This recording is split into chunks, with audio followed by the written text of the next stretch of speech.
चलिए आज हम आपको संधि के बारे में पढ़ाते हैं।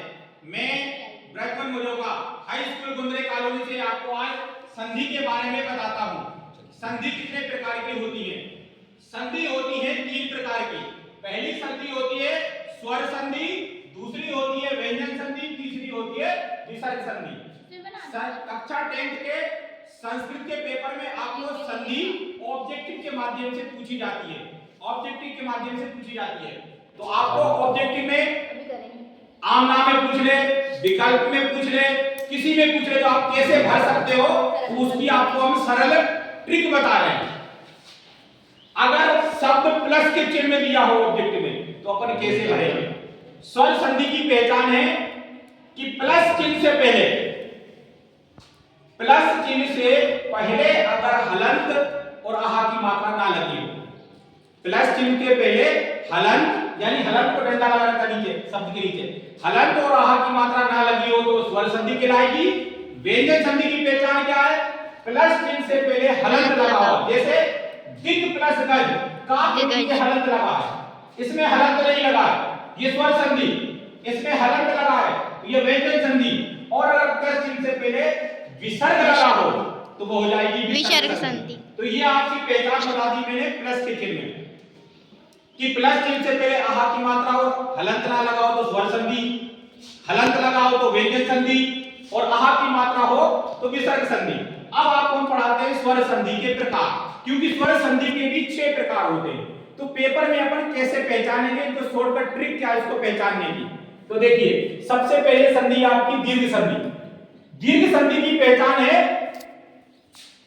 बड़ी मात्रा, यानी शब्द के बीच में बड़ी मात्रा। बड़ी मात्रा से मतलब बड़ी की मात्रा, बड़ा की मात्रा और बड़ाऊ की मात्रा, यानी बड़ी मात्रा हो तो दीर्घ संधि कहलाएगी। जैसे विद्यालय बड़ी मात्रा आ रही धा में, गिरीश बड़ी मात्रा आ रही, देवालय, शिवालय, ठीक है, नबीस, नदीस, गिरीश ई की मात्रा, भानुदय बड़ऊ की मात्रा, यानी कि कोई सी भी बड़ी मात्रा है तो दीर्घ संधि कहलाएगी। अब गुण संधि की पहचान क्या है? शब्द के ऊपर एक मात्रा हो, चाहे वो एक ही हो चाहे वो ओ की मात्रा हो, अर्थात शब्द के ऊपर एक डंडा खींचा हो, जैसे रमेश, सुरेश, नरेश, नरेंद्र, परमेंद्र, गजेंद्र, परोपकार, यानी कि शब्द के ऊपर एक डंडा खींचा हो यानी एक मात्रा लगी हो तो गुण संधि। अब आती है आपकी वृद्धि संधि।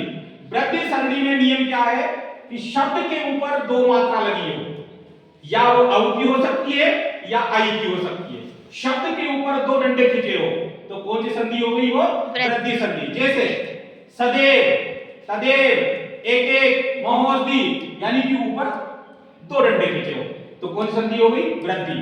अब आती है अयादी संधि।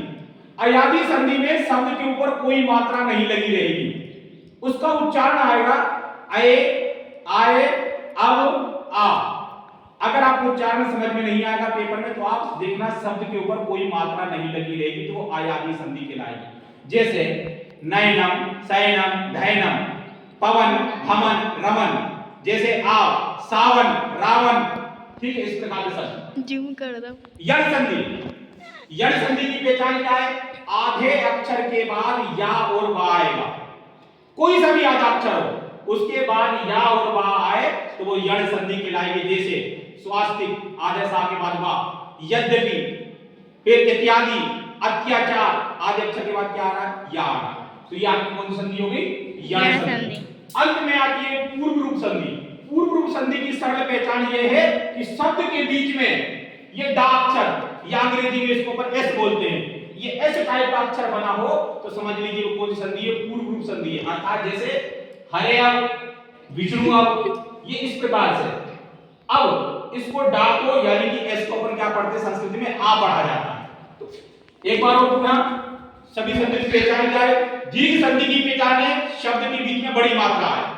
गुण संधि की पहचान है शब्द के ऊपर एक मात्रा। वृद्धि संधि की पहचान है शब्द के ऊपर 2 मात्रा। अयादी संधि की पहचान है शब्द के ऊपर कोई भी मात्रा नहीं। यण संधि की पहचान है आधे अक्षर के बाद या वा है। और पूर्व संधि की पहचान है शब्द के बीच में ऐसा है। और अगर पेपर में प्लस चिन्ह लिखा है तो प्लस चिन्ह की पहचान क्या है? कि प्लस चिन्ह से पहले अगर हलंत या आहा की मात्रा ना लगी हो तो स्वर संधि, हलंत लगा हो तो व्यंजन संधि, प्लस चिन्ह से पहले आहा की मात्रा हो तो विसर्ग संधि। तो आपको आज ये संधि समझ में आई? Yes sir.